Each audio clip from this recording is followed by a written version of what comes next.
The Three Daisies. Hot, hot, hot. The little daisies were almost grown up, and it was time for them to find their own place. Mimby, Pimby, and Timby waved goodbye to Mommy, Daddy, aunties, uncles, and all their cousins, and set out for the distant mountains. "Come and visit us," they shouted. "A place cooler, a place less crowded, a place safe from big eagles." The sisters traveled all day and all night across the Namib desert, arriving at the foot of the mountain the next morning. "This is where we will live," they agreed excitedly.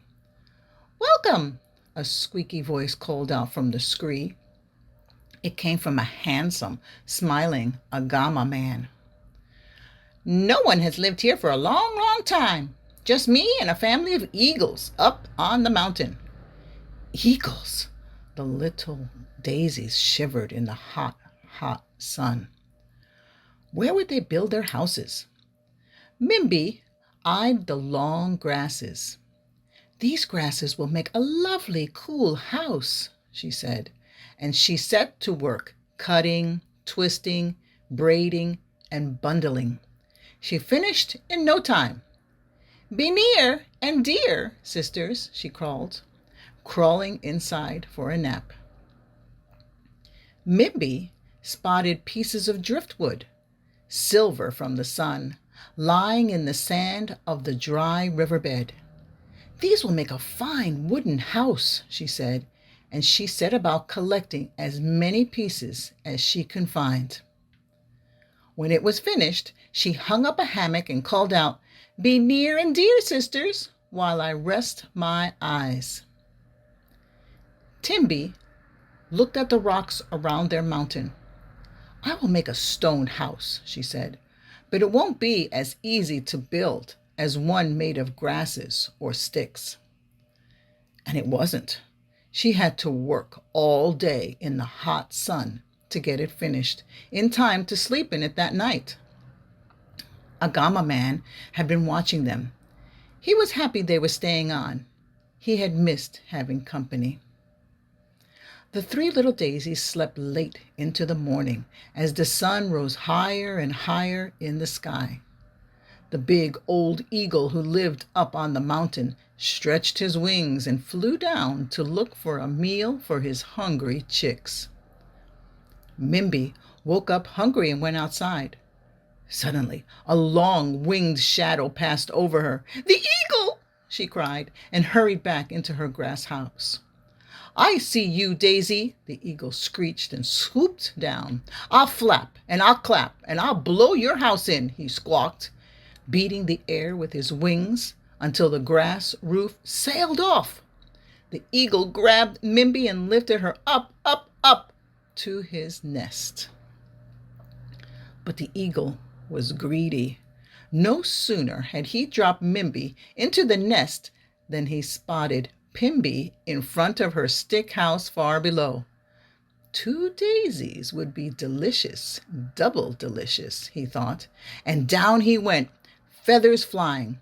Pimby looked up and saw him coming. She turned and ran back inside. The eagle landed and screeched, "I'll flap and I'll clap and I'll blow your house in," he squawked. Twigs flew, sticks rattled, until Mimby's stick house fell apart.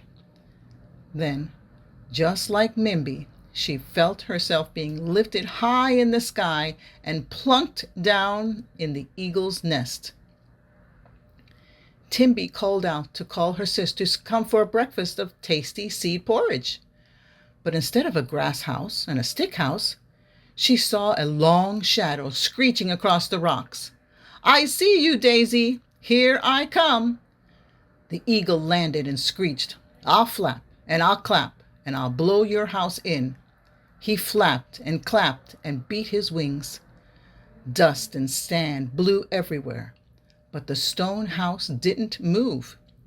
He tried again, flapping and clapping even harder.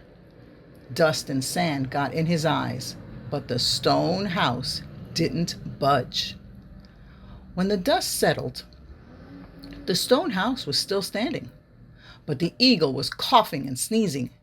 His wing feathers were bent and broken, and he was missing tail feathers. Knowing when to quit, he hopped his way up to his nest. At least he had 2 daisies waiting for his dinner. The eagle reached his nest, but the daisies were gone.